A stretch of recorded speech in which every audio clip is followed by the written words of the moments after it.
IPM international school and college के छात्रों सुप्रभात। हिंदी आइलैंड की आपकी कक्षा में मैं मिसेस शालिनी श्रीवास्तव आपका स्वागत करती हूँ। आज हम हिंदी लिटरेचर के पाठ 6 रजत कन्या पीवी सिंधु का अध्ययन करेंगे। ओलंपिक गेम्स में हमारे देश भारत का नाम रोशन करने वाली बेटियों में से एक नाम है पीवी सिंधु का, जो कि पहली भारतीय बैडमिंटन महिला खिलाड़ी हैं जिन्होंने एकल प्रतियोगिता में रजत पदक जीता था। इसीलिए इन्हें रजत कन्या भी कहा जाता है। पीवी सिंधु का पूरा नाम है पुरसला वेंकट सिंधु। इनका जन्म हैदराबाद में हुआ था। इनके माता पिता दोनों ही पेशेवर वॉलीबॉल खिलाड़ी हैं। इनके पिता का नाम है श्री पीवी रमन्ना और इनकी माता का नाम है श्रीमती पी विजया। इनके घर से ही इन्हें खेल संस्कृति में काफ़ी प्रोत्साहन मिला। इनके माता पिता दोनों ही चाहते थे कि उनकी बेटी खेलों में ही अपना नाम रोशन करे।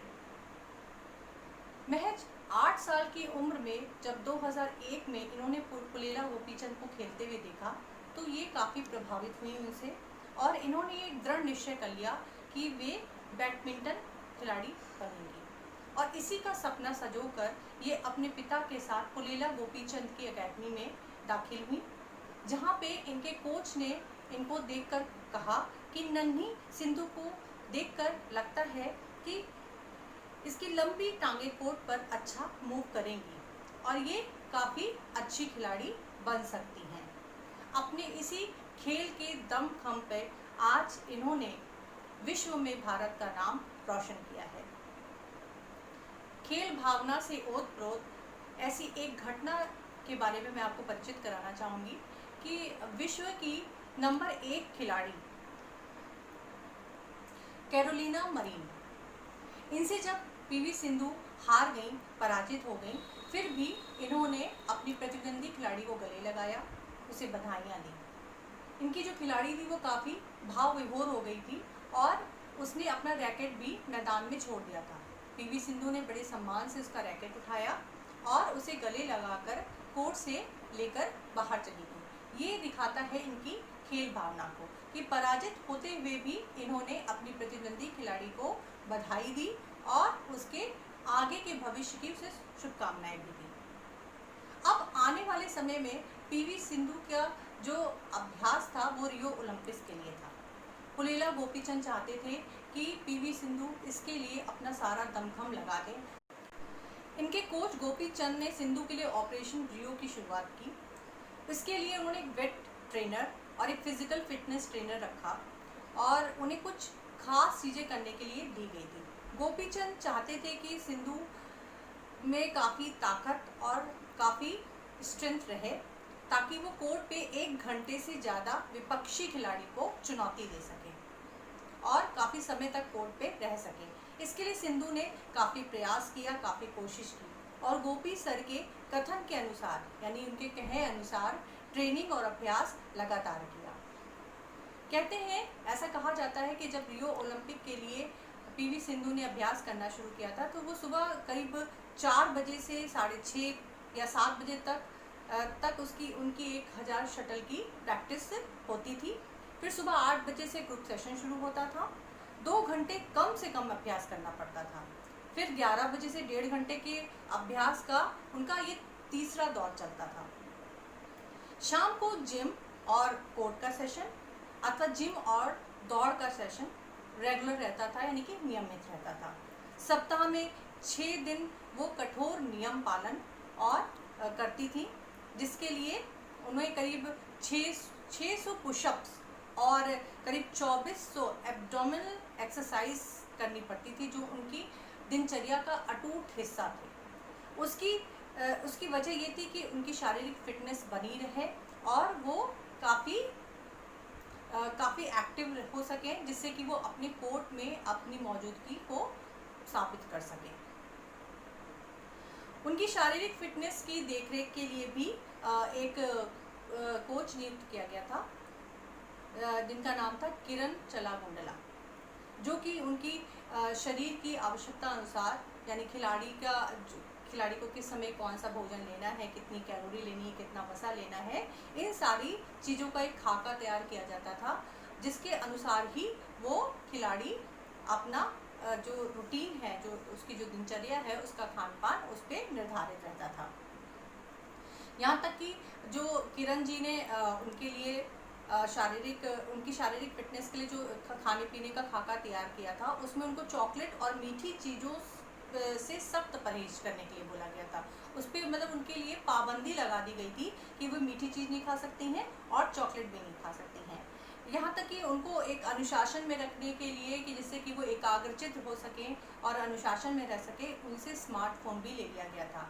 उन्हें स्मार्टफोन से दूर रखा गया था, जिससे कि उनका मन इधर उधर ना भटके और वो सिर्फ और सिर्फ एकाग्रचित होकर के अपने अभ्यास पर ध्यान दें।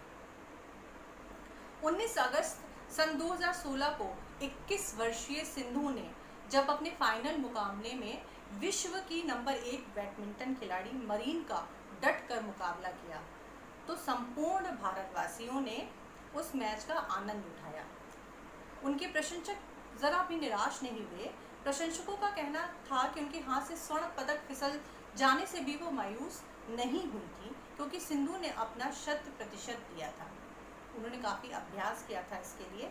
इस जोरदार मुकाबले में, इस कांटे के मुकाबले में कैरोलिना ने हालांकि मुकाबला जीत लिया था, लेकिन फिर भी इनके जो कोच हैं गोपी चंद, इनका कहना था कि सिंधु की सबसे खास बात यही है कि वो कभी भी हार नहीं मानती, फिर से उठती है, तैयारी करती है और फिर अपने खेल में लग जाती है। सिंधु को इससे कोई भी फर्क नहीं पड़ता कि उसकी प्रतिद्वंदी खिलाड़ी या उसका विपक्षी खिलाड़ी किस रैंकिंग का है या विश्व में किस पोजीशन पर है, किस वरीयता पे वो स्थित है।